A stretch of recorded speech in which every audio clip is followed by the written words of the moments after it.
Just a few days prior to the arrival of Storm Kieran, this was the scene in my birth city of Newry, Northern Ireland.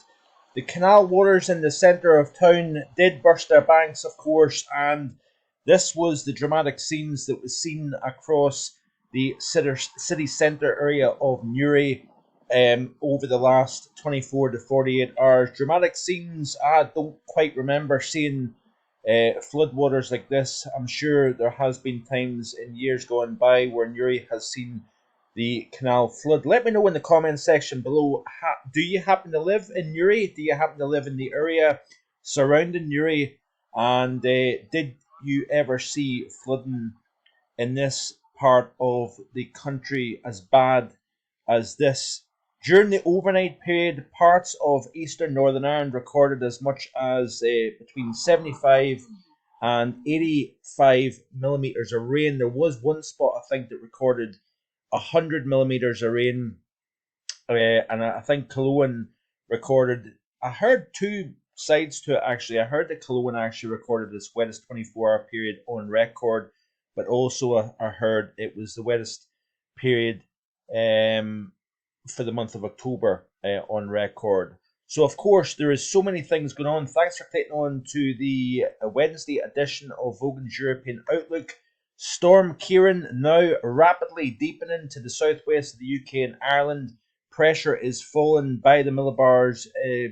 Over the course of 24 hours, we're seeing a 30 to 35 millibar drop in central pressure, and aircraft flying across the Atlantic during the overnight last night was, picking up ground speeds of as much as 780 miles per hour, which is right up there at, close to record speeds for, commercial aircraft. I know, of course, you've got military aircraft that fly a lot faster than that, but certainly from a commercial aircraft point of view, going at over 250 mile per hour faster than the normal cruise speed at 35 to 40,000 feet is certainly something to behold, that's for sure. So, of course, we've seen further heavy rainfall across parts of England, Wales, into that area of southeastern Northern Ireland, where we had that amber warning the other night there. That rain band has been lifted north, and of course, as it engages with something a little bit colder across the Highlands, we have seen rain changing over to snowfall, even snowing down to relatively low levels. I know it was snowing in Braemar earlier today as well, and even here at the house, temperatures no better than 5 Celsius throughout the course of the day. And at times it was even slightly colder than that as well. But that rain band, this is of course off the UK Met V model of the weather outlook, and you can see here the precipitation, the rain band lifting north. Nothing to do with Kieran, of course, but all the while we're seeing easterly winds, cold day, a really wet day as well, just to basically coincide with what we've seen throughout the month of October. Here at the house, did pick up 257 millimetres of rain during the month of October, which blows away the wettest month of the year, which was September at 124 millimetres of rain. So, pretty much almost double what we've seen in September during the month of October. What will November bring? That remains, of course, to be seen here.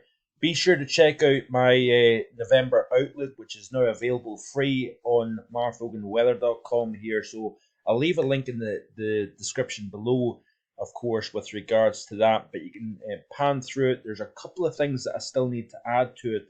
But I kind of go into a little bit of detail with regards to what I think November is going to deliver. Certainly through the first half of the month, I think we are going to see a fairly low pressure dominated pattern. It looks as if, according to Dan Harris, the Met Office here, we did see a near average temperature for the UK. I did have it slightly warmer than average, if I'm being honest, so I was a little bit incorrect with that call, but it did say that the chances were that it would be a wetter October compared to average. And according to preliminary information based on some composite rankings, the UK has seen its 6th wettest October on record. Several parts of the country, anywhere from Nottinghamshire up to the region extending from Fife up through Angus, southern Aberdeenshire, seen the wettest October on record by quite a considerable margin.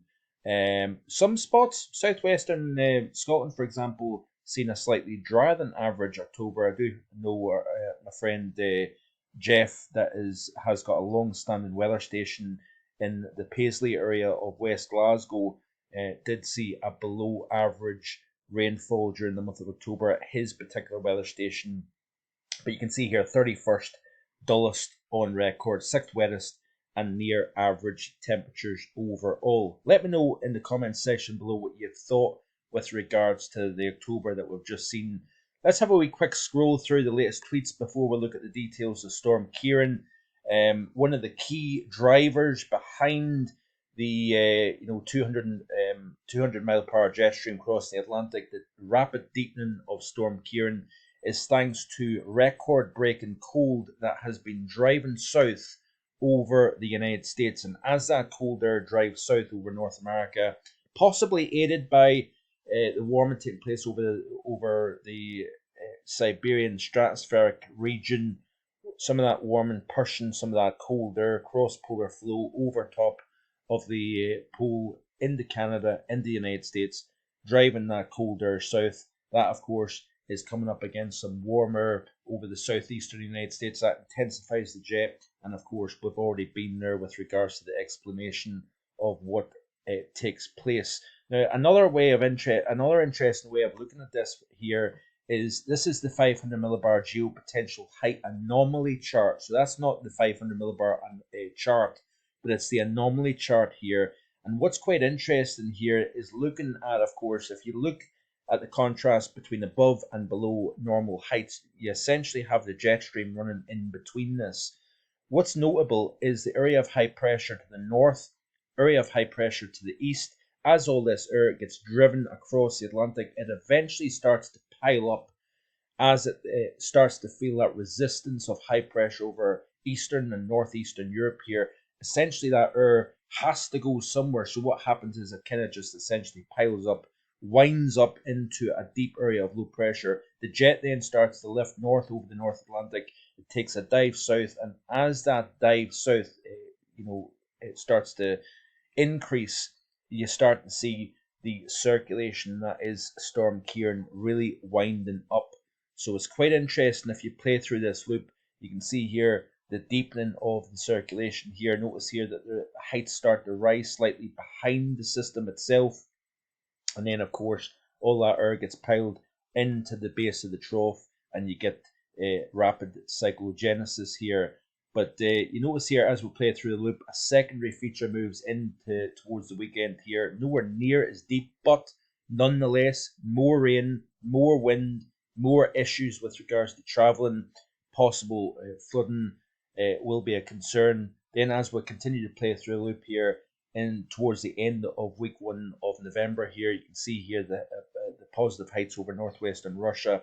We've got this rather zonal west to east flow across the Atlantic. Low pressure remains the dominant player as we go forward here, even towards the end of next week, all the way out to the 10th of November. The GFS indicates more low pressure, continuing to drive home. Notice here that we start to see a little bit of a relaxation in terms of the deep negatives. So therefore, there is a little bit of an indication of possibly some ridging trying to build. But notice here, it's a fairly short-lived affair. But look at the amount of blocking that we have. North Atlantic, Greenland, eastern portions of Europe here. It's going to be interesting to see as we move towards the mid and second half of November what takes place. Now, the NAO, according to the GFS ensemble, is going neutral here. Take your pick with regards to some of the individual runs here. We've got some positives, we've got some negatives.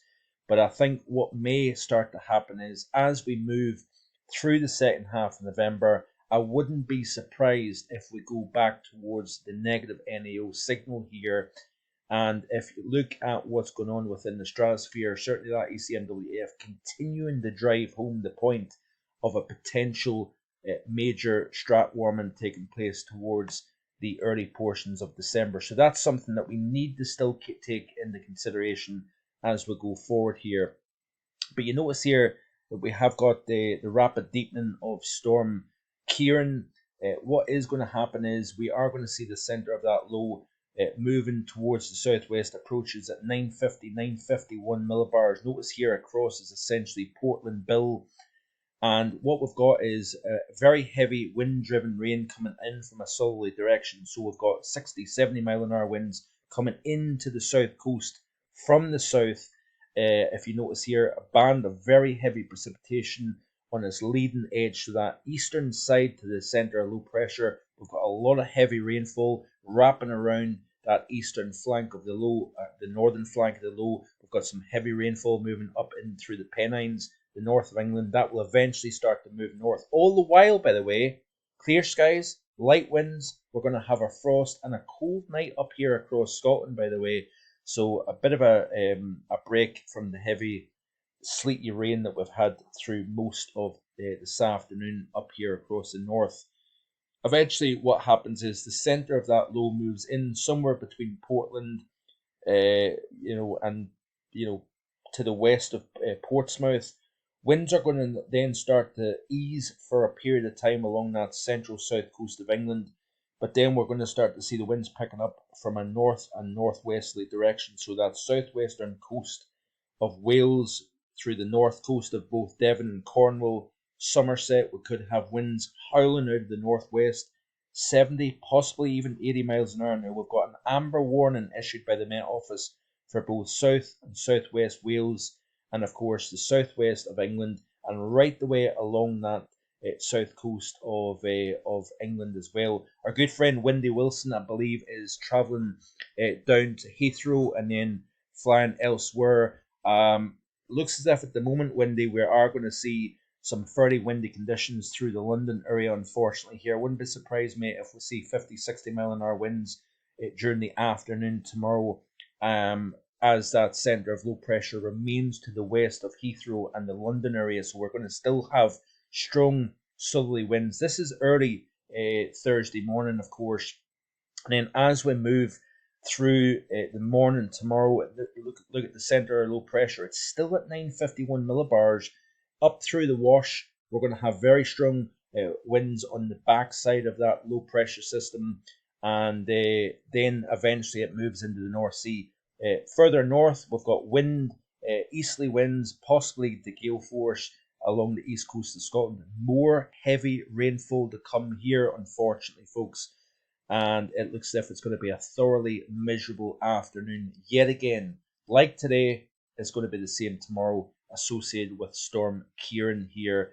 And then, of course, that system, very, very reluctantly moves away. Notice here the pressure is starting to rise within the centre of low pressure. Heavy snowfall across parts of Norway, even parts of Sweden, possibly even Denmark as well. The reason why this low is not moving quickly out of the way is because of the blocky nature up towards Scandinavia, up towards Iceland. This has been the problem really for quite some time now. If we look, this is a 500 millibar geopotential heights between the 1st of September and the 30th of October. Thanks to Richard Troth for sending me this. And you can see here the situation that we've had strong blocking, especially over northern Canada, extending up towards Greenland. The deepest of the negative just to the north of the Azores, high pressure over Europe, has been meaning that we've had that flow coming in from a south to southwesterly direction for some time. Hence why we've had so much moisture riding over warmer than average sea surface temperatures, of course, and we've had blocking to the east and to the north, slowing the progress, meaning that we've had heavier and more persistent and prolonged spells of rain through the course of that period. Finally, I want to show you, before I close off, the peak wind gusts according to the GFS. Now you can see here, in comes Storm Kieran as it approaches the southwest. My biggest concern, while we may have 70, 80 mile an hour winds along the south coast of England here, it's the northwest corner of France. Does anybody live in the Lorient, Quimper, Brest area of northwest France? I would be interested to hear your conditions during the overnight tonight and into tomorrow morning. The models are picking up winds well in excess of 100 miles per hour on that south coast, northwest coast of France, but we may see wind gusts in excess of 100 miles an hour through the English Channel during the overnight tonight. Back again tomorrow. Be sure to like, share, and subscribe, and thanks.